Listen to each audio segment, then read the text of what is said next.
Welcome back to Aadya TV. నేను మీ journalist Kavya. So ఇవాళ మనం చూస్తుంటే గురుకులాలకు సంబంధించి 1:2 సంబంధించిన ఉద్యోగాలు లేక రోడ్డున పడల పరిస్థితి. గత 8-9 నెలల నుంచి కూడా వాళ్ళకి కలవని మనిషి లేరు. కానీ వాళ్ళకి న్యాయం ఎంతవరకు జరిగింది అనేది ఒకసారి వాళ్ళ మాటలను తెలుసుకుందాం. ఎందుకంటే కేవలం హైదరాబాద్లో ఉండే వాళ్ళు మాత్రమే కాదు, జిల్లాలకు వెళ్ళి కూడా హైదరాబాద్కి దారిన పట్టవలసింది. సో ఎంతోమంది ఇక్కడ కుటుంబాలతో ఉన్నారు, కొంతమంది ప్రైవేట్ జాబుల్లో ఉన్నారు. సో పొద్దాక ప్రైవేట్ జాబులు చేసే వాళ్ళు కూడా లీవ్లు ఇవ్వడం కూడా ఎంత కష్టమో మనకు అందరికీ తెలిసిందే. సో ప్రజెంట్ కొంతమంది మహిళలు మనతో ఉన్నారు, ఆస్పిరెంట్స్, వాళ్ళతో కూడా మాట్లాడదాం. మీ పేరేంటండి? నా పేరు రజిత అండి. మేము కుమరంభీం ఆసిఫాబాద్ డిస్టిక్ నుండి వచ్చాము. మేము గత 9 నెలల నుండి మాకు 1:2లో మెరిట్లో ఉండి కూడా ఇంకా జాబ్లో జాయిన్ కాలేని పరిస్థితి. మా జాబు వచ్చిందా రాలేదా కూడా చెప్పుకోలేకటువంటి సిచ్యువేషన్ మాకు క్రియేట్ చేసి పెట్టిండ్రు. కేవలం దానికి కారణం ఏంటిదంటే డిసెండింగ్ ఆర్డర్ ఫాలో కాకపోవడం. డిసెండింగ్ ఆర్డర్ ఇట్లా ఫాలో అయ్యి ఉంటే మేము ఇప్పటికి జాబ్లో జాయిన్ అయ్యి ఉంటాం. మేము కూడా అందరం మెరిట్ లిస్టులోనే ఉన్నాం. మరి అలాంటప్పుడు ఇంత ఆలస్యము కొన్ని రోజులు కాదు, నెలల తరబడి మేము ఇట్లా తిరుగుతూనే ఉన్నాం. ఇంతగా తిరుగుతున్నప్పుడు మరి పాజిటివ్ రెస్పాన్స్ ఇప్పటికీ కూడా రాలేదు. వస్తుందనే ఆశతోనే మేము తిరుగుతున్నాము, రావాలని కోరుకుంటున్నాం. ఇప్పటికీ మాకు తిరిగి కూడా మేము బాగా అలసిపోయినాం. ఇక ఇప్పటికైనా కూడా మా ఆవేదనను అర్థం చేసుకొని, మా బాధను అర్థం చేసుకొని, మా ఉద్యోగాలు మాకు ఇస్తే చాలు. మా ఉద్యోగాలు మీకేం చేసుకుంటారు సార్? మీ దగ్గర ఎందుకు మా ఉద్యోగాలు? మాకు వచ్చిన ఉద్యోగాలు మాకు ఇచ్చేయండి. అవి ఏమి ఈజీగా రాలేదు. 8-9 నెలలు నుంచి ఇప్పుడు తిరుగుతున్నాము. దానికి ముందు ఎన్నో 10 సంవత్సరాల ఉద్యోగాల కోసం ఎదురు చూసినాము. ఎన్నో సంవత్సరాల తరబడి మేము చదువుకుంటున్నాము. రాత్రి పగలు కష్టపడి చదువుతూనే కదా మెరిట్లో వస్తాం. మరి అట్లా మెరిట్లో వచ్చిన తర్వాత కూడా మీరు ఇన్ని రోజులు ఇన్ని నెలలు మమ్మల్ని తిప్పించుకోకుండా ఫస్ట్ ఇస్తే మేము ఎంతో హ్యాపీగా ఫీల్ అవుతాము. దాదాపు 3,000 కుటుంబాలు ఫ్యామిలీస్తో కలిపి 10,000 మంది జీవితాలలో మీరు వెలుగులు నింపిన వాళ్ళే అవుతారు. కాబట్టి సార్ ఇప్పటికైనా మంచిగా పాజిటివ్గా రెస్పాండ్ అయ్యి మా ఉద్యోగాలు మాకు ఇచ్చేయండి. మీకు ఎందుకు సార్ ఆ ఉద్యోగాలు మాయి? మీరేం చేసుకుంటారు దాచిపెట్టుకొని? మా ఉద్యోగాలు మాకు ఇచ్చేయండి. ఇస్తారని నమ్మకంతోనే మేము ఉన్నాము. ఇవ్వాలని మేము మీకు చేతులు జోడించి అడుగుతున్నాం. అయితే ఇప్పుడు మహిళలు ఒక విమెన్గా ఎగ్జామ్ కోసం కష్టపడు రాసుడు చాలా మేడం, మాకు అప్పుడు సెంటర్లు కూడా కరెక్ట్గా ఇవ్వలేదు. ఇవాళ ఒక్క ఎగ్జామ్ అటెండ్ కావాలంటే మేము ఒక పోస్టుకు 3 ఎగ్జామ్స్ అంటే మేము 3 డిస్టిక్లు తిరుగుతూ రాసినాం. ఒక్క పోస్టుకు 3 ఎగ్జామ్స్. ఒక డిస్టిక్లో ఒక ఎగ్జామ్ రాస్తే దానికి సంబంధించింది ఇంకొకటి 3 ఎగ్జామ్స్ మళ్ళీ ఇంకొక వేరే డిస్టిక్లలో తిరుగుతూ రాసాం. అప్పుడు కూడా కరెక్ట్గా సెంటర్లు ఇవ్వలేదు. అయితే ఎగ్జామ్కి ఎంత కష్టపడి రాసింది? చాలా మేడం. నేనైతే జాబ్ రిజైన్ చేశాను. నా జాబ్ రిజైన్ చేసి నేను కూడా గురుకులాలనే 11 years పనిచేసిన. కాకపోతే ఇట్లా అవుట్ సోర్సింగ్గా ఎన్ని సంవత్సరాలు చేస్తాము, మనం కూడా రెగ్యులర్ హోదాలో ఇంకా మంచి సర్వీస్ ఇవ్వగలుగుతాము, ఇంకా మంచి విద్యార్థులను ఇంకా మంచిగా తీర్చిదిద్దగలుగుతాము అని టీచర్ అనేది నా లైఫ్ అంబిషన్ ఉండే. అది కూడా రెగ్యులర్ టీచర్ కావాలని అదే కోరికతోని నేను జాబ్ రిజైన్ చేసి చదివినందుకు మంచి మెరిట్లు వచ్చినా కూడా మాకు డిసెండింగ్ ఆర్డరు ఫాలో కాకపోవడం వల్ల మాకు ఇలాంటి ఘోరమైన అన్యాయం జరిగింది. అసలు మేము ఏడవని రోజు లేదు, మేము బాధపడని రోజు లేదు, ఏదీ లేదు. అయినా కూడా ఇప్పటికీ కూడా మాకు పాజిటివ్ రెస్పాన్స్ రాలేదు. అంటే అఫీషియల్గా కూడా ఏం వెబ్ నోట్ కూడా ఇవ్వలేదు. ఇంకా మేము ఏమని చెప్పుకోవాలో, ఎన్నిసార్లు మేము ఏడ్చిన ఎన్ని నెలలు సంవత్సరాలు అవి ఎవరికి ముట్టుతున్నాయో ఆ బాధ తెలియాలి. ఇక కొంచెమైనా ఆలోచించాలి. అందరు గ్రేట్ పర్సన్స్, అందరు మెచ్యూరిటీ వాళ్ళు, అందరూ గొప్ప పొజిషన్లో ఉన్న వాళ్ళకి తెలియదా? మరి మేము తెలంగాణ బిడ్డలమై పుట్టి ఉన్నాం. మేము తెలంగాణలో బ్రతికే హక్కు మాకు ఉంది. మా జాబు సాధించే హక్కుతోనే మేము జాబ్ సాధించినప్పుడు మాకు ఇవ్వాలి కదా. మా జాబులు ఎందుకు అట్లా ప్రాబ్లంలో పెట్టి ఉంచడం? ఇప్పుడు మహిళలు మహాలక్ష్ములు అన్నారు. సో మహాలక్ష్ములు ఇట్లా రోడ్డు మీద రావడం ఎంత ఇబ్బంది? మేము ఎప్పుడు స్కూల్ స్టూడెంట్స్ అదే పిల్లలను మంచి పౌరులుగా తీర్చిదిద్దాలనే ఉద్దేశంతోనే మేము స్కూళ్ళను పట్టుకొని ఉన్నాం. కానీ ఎప్పుడు ఇట్లా రోడ్ల మీదకి రాలేదు. మరి అలాంటి మా మంచి అంబిషనే కదా.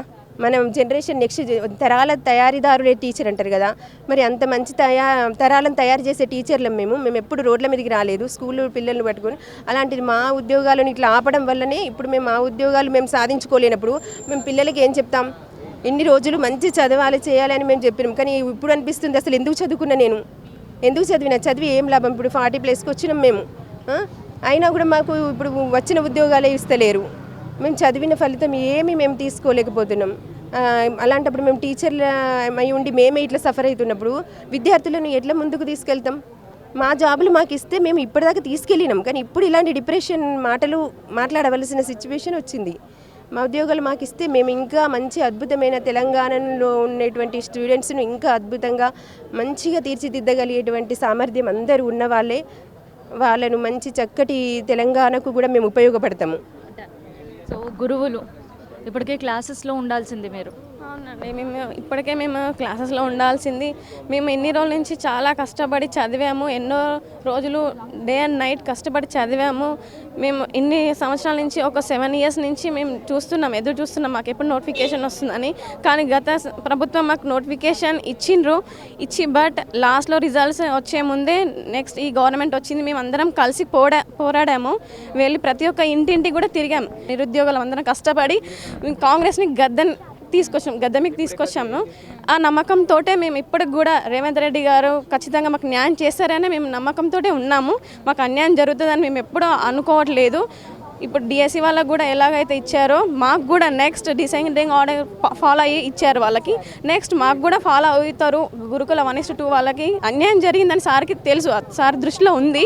దాన్ని ఏ విధంగా సాల్వ్ చేయాలనుకుంటున్నారో సార్ మీ ప్లీజ్ దయచేసి మాకు తొందరగా ఇస్తారని మేము ఆశిస్తున్నాం సార్. ఈ నెల వరకు మొత్తం కంప్లీట్ చేసేసి మమ్మల్ని ఉద్యోగాల్లో ఉండేటట్టుగా మీరు మాకు ఒక మంచి చిన్న పాజిటివ్ రెస్పాన్స్ ఇస్తారని నమ్మకంతో మేము ఇప్పుడు ఇక్కడ నిలబడి ఉన్నాం సార్. పెద్దమ్మ టెంపుల్ దగ్గర మీరు ఇచ్చిన రాఖీ పండుగ రోజు ఏదైతే ఇచ్చిండ్రో ఆ హామీ మాకు ఖచ్చితంగా నెరవేరుస్తారని ఒక పెద్దన్నగా, రాష్ట్ర ముఖ్యమంత్రి పెద్దన్నగా మాకు అందరికీ నమ్మకం ఉంది. మీరున్నారు మా వెంట, మాకు జాబ్స్ ఇప్పించండి సార్ ప్లీజ్. ఇప్పుడు రాఖీ పండుగ రోజు మీకు ఒక వరం ఇచ్చిండ్రు అని చాలా సంతోషించారు. సో మరి ఇంకా ఇప్పటికి కూడా ఇంకా రోడ్డు మైందే వాళ్ళని వినతి పత్రాలు తిరుగుతున్నారు ఏందమ్మా? ఎందుకంటే ఒక మహిళలకి ఒక రెస్పాన్సిబిలిటీస్ అనేవి ఇంట్లో చాలా ఉంటాయండి.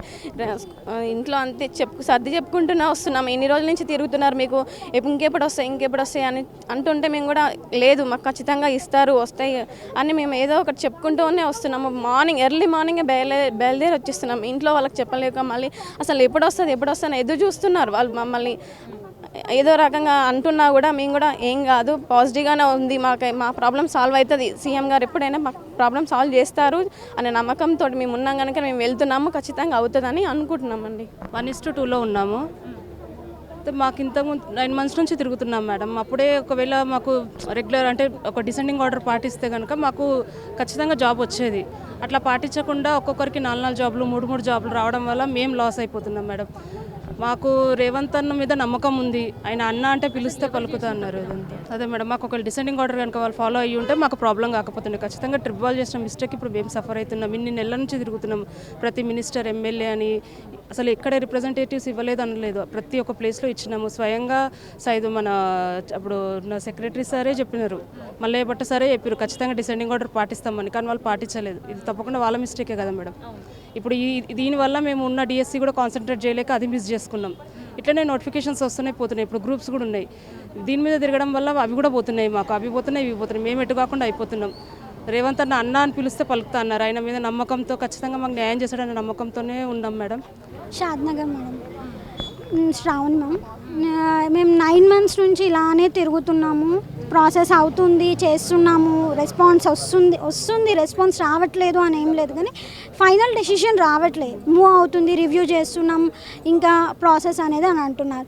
తొందరగా డౌన్ మెరిట్ లిస్ట్, ఇప్పుడు ట్రిప్ వీళ్ళు డౌన్ మెరిట్ లిస్ట్ ఇవ్వకుండా, జేఆర్ఎల్ ఇవ్వకుండా మేము 1:2లో సెలెక్ట్ అయ్యి ఇప్పుడు మాతో పాటు ఎవరైతే జాయిన్ అయ్యారో వాళ్ళు 2 months శాలరీ తీసుకున్నారు. మేము ఇంట్లో ఖాళీగా ఇంత చదువుకొని ఇంట్లో ఖాళీగా ఉంటున్నాం. ఫ్యామిలీ మెంబర్స్ కూడా మంచి రెస్పాన్స్ ఇవ్వట్లేరు ఏంటి అని. ఇన్నిసార్లు తిరుగుతున్నాం, ఎన్నిసార్లు వెళ్తావు, ఏమైంది అని అంటున్నారు. సో మేము వాళ్ళకు కూడా ఏం ఆన్సర్ ఇవ్వలేకపోతున్నాం. సో తొందరగా ఇట్లా తిప్పించుకోవడం ఆపేసి తొందరగా డెసిషన్ తీసుకుంటే బాగుంటుంది. ఇప్పుడు ఈ వీక్లో డెసిషన్ తీసుకుంటే మేము నెక్స్ట్ మంత్ ఎండింగ్ వరకు మేము జాబ్లో ఉంటాము. సో మాకు మంచిగా అవుతుందని. ఎన్ని రోజులు కష్టపడి చదివి ఎగ్జామ్ రాయండి? 1 year నుంచి కష్టపడి ఇప్పుడు మాకు అంతకుముందు నోటిఫికేషన్స్ లేవు. నోటిఫికేషన్ వచ్చినాక కష్టపడి చదివినాం కాబట్టి 1:2లో వచ్చినాం. మెరిట్లో ఉన్నాం కాబట్టి ఇప్పుడు ఇంకొకటి మేము అడగడానికి రీజన్ ఏంటంటే ఒక్కరికి 3-4 జాబ్స్ వచ్చినాయి. ఒక్కరు 3-4 జాబ్స్ చేయలేరు కదా. ఒక్కరికి 4 జాబ్లు వచ్చినప్పుడు ఒక్క జాబ్లో సెటిల్ అయ్యారు. 3 జాబ్స్ అట్లా వేకెన్సీ అయిపోయినాయి. అలా 2000 వేకెన్సీస్ ఉన్నాయి. ఆ 2000 వేకెన్సీస్ వీళ్ళు డౌన్ మెరిట్ లిస్ట్ ఫాలో అవుతే నెక్స్ట్ మెరిట్లో ఉన్న వాటికి జాబ్ వస్తుంది. సో వాళ్ళు జాబ్ రావడం వల్ల మాకు హెల్ప్ అవుతుంది కదా. మేము ఏం రాంగ్లో అడగట్లే కదా. వీళ్ళు కూడా గవర్నమెంట్ కూడా ఇవ్వము అని ఏం చెప్పలేరు. ఇస్తాము, ప్రాసెస్ అవుతుంది, రివ్యూ అవుతుంది అని అంటున్నా. తొందరగా అది ఆ రివ్యూ అనేది తొందరగా చేసి పాజిటివ్ రెస్పాన్స్ తీసుకొని ఇప్పుడు మాకు ఫైనల్ డెసిషన్ ఇస్తే బాగుంటుంది అని అనుకుంటున్నాము. సో ఇట్లా 9 నెలల ఇప్పటివరకు ఎవరెవరిని కలిసిరు? అందరు మినిస్టర్ అందరు మాకు దగ్గరలో ఉన్న మినిస్టర్స్, ప్రతి ఒక్క డిస్ట్రిక్ట్లో దగ్గరలో ఉన్న మినిస్టర్స్ అందరు ఆస్పిరెంట్స్ నియర్ బై వాళ్ళు కలిశారు. అందరు మినిస్టర్స్కి ఇచ్చారు. ఆ మినిస్టర్స్ అందరు కూడా పాజిటివ్ రెస్పాన్స్ ఇచ్చారు. అండ్ వాళ్ళ కన్సర్న్ అథారిటీస్కి కూడా కాల్ చేశారు. వాళ్ళ దగ్గర నుంచి కూడా నెగిటివ్ అయితే లేదు, అందరూ పాజిటివ్గానే రెస్పాండ్ అయ్యారు. సో తొందరగా ప్రాసెస్ అవుతుంది, రివ్యూ అవుతుంది, తొందరగా అవి మాకు పాజిటివ్ డెసిషన్. 9 నెలల నుంచి కాలేదు. 9 నెలల నుంచి కాలేదు. యాక్చువల్గా అంతకుముందు ఏమో కానీ రాఖీకి అయితే మీకు 2 డేస్లో రివ్యూ చేసేసుకొని ఇచ్చేస్తాము అని అన్నారు. రాఖీ ఇక్కడ సీఎం ఇక్కడికి వచ్చినప్పుడే లాస్ట్ టైం రాఖీ టైంలో ఇక్కడే చెప్పారు. ఫ్యామిలీస్తో వచ్చాము, ఇక్కడే చెప్పారు 2 డేస్లో రివ్యూ చేసేసి మీకు పాజిటివ్ రిజల్ట్ వస్తుంది అని అన్నారు. మేము ఆ హోప్తోనే వెళ్ళాము. ఇప్పుడు 2 months అయింది. ఈ రివ్యూ అవుతూనే ఉంది. సో తొందరగా దీన్ని ఫైనల్ డెసిషన్ తీసుకొని ఇంకా ప్రాసెస్ ప్రొలాంగ్ చేయకుండా తొందరగా డెసిషన్ తీసుకోవాలని కోరుకుంటున్నాం గవర్నమెంట్ని. సో రాఖీ ఫ్యామిలీస్తో వచ్చారు కదా? ఎస్, అవును. ఫ్యామిలీస్తో వచ్చినప్పుడు ఎట్లా ఉంది? ఆ రోజు ఎప్పుడు వచ్చారు మీరు? ఆ రోజు మార్నింగ్ 7 o'clockకి వచ్చాము. మార్నింగ్ 7 o'clockకి లాంగ్ డిస్టెన్స్ నుంచి వచ్చారు. చాలామంది ఎక్కడెక్కడి నుంచి వచ్చారు.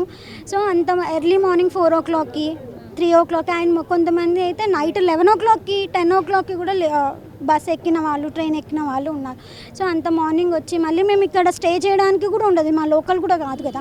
సో స్టే చేయడానికి కూడా ఆ నైట్ మేము వెళ్ళడము అట్లా ప్రతిసారి రావడము వెళ్ళడము అవుతుంది. కానీ ఇంత జరిగిన ఇన్సిడెంట్ చెప్పండి. మీరు ఫ్యామిలీస్తో వచ్చినప్పుడు మీకు ఎట్లాంటి రెస్పాన్స్ వచ్చింది? పాజిటివ్గానే వచ్చింది రెస్పాన్స్. ఏమన్నారంటే సార్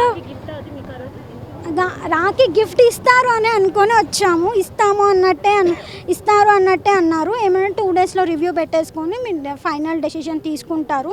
సిఎస్ మేడం సీఎం వాళ్ళు అంటే కన్సర్న్ అథారిటీతో మాట్లాడినారు అని చెప్పారు. సో అది ఇస్తారని అనుకున్నాము. ఇంకా ప్రాసెస్ ఇంకా నడుస్తూనే ఉంది. అయితే ఆ రోజు మామూలుగా అపాయింట్మెంట్ ఇచ్చారు, వెళ్ళారు. 2 members వెళ్ళి మాట్లాడితే మీది ఆల్రెడీ అంతా అయిపోయింది, ఫస్ట్ పాయింట్లోనే మీ రివ్యూనే ఉంది, మీదే ఫస్ట్ ఇష్యూ మాట్లాడతారు అని చెప్పారు ఆ రోజు. అండ్ 2-3 డేస్లో మీన్స్ ఫైనల్ అవుతుంది అని అన్నారు ఆ రోజు. చెప్పి ఎన్ని నెలలు అయింది? 2 months అయిపోయింది. రాఖీ అయిపోయి 2 months అయిపోయింది కదా. ఇంతవరకు మాకు ఇంకా ఫైనల్ డెసిషనే రాలేదు. సో ఇదనమాట తెలంగాణలో మళ్ళీ యుద్ధమే చూస్తున్నాం. ఎందుకంటే దాదాపు 9 నెలల నుంచి తిరుగుతున్నారు. రాఖీ రోజు సీఎంఓని కలవడం అండ్ వాళ్ళ సమస్యలు వాళ్ళ కుటుంబ సమేతంగా వచ్చి చెప్పుకున్నప్పుడు 2 రోజుల రివ్యూ మీటింగ్ పెట్టి వాళ్ళ సమస్యకు పరిష్కారం చెప్తాం అనేసరికి చాలా సంబరపడిపోయారు. ప్రత్యేకంగా మహిళలు వచ్చిన వాళ్ళు రేవంత్ అన్న మాకు ఇది రాఖీకి గిఫ్ట్ ఇచ్చారని చాలా సంతోషంగా కుటుంబ సభ్యుల సమేతంగా పోయిన వాళ్ళు. కానీ ఇవాళ మళ్ళీ రోడ్డుపై ఎక్కిన పరిస్థితి. సో ఆ రోజు నుంచి దాదాపు 2 నెలలు గడిచినా ఇప్పటి వరకు వాళ్ళ సమస్య ఒక అడుగు కూడా ముందుకు సాగలేని పరిస్థితి.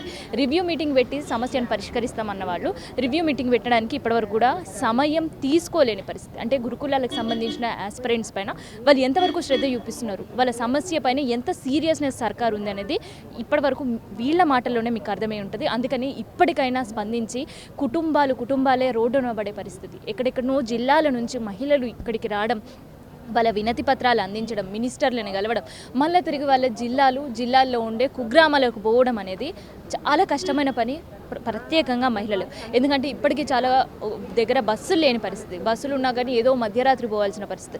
ఇట్లా ఎన్నో సమస్యలు ఎదుర్కొంటున్న వారికి ఇంకా కొత్త సమస్య సర్కారు తెచ్చిపెట్టకుండా ఉన్న సమస్యను పరిష్కరించాలి, వాళ్ళకి ఇచ్చిన మాట నిలబెట్టుకోవాలని మనం కూడా కోరుకుందాం.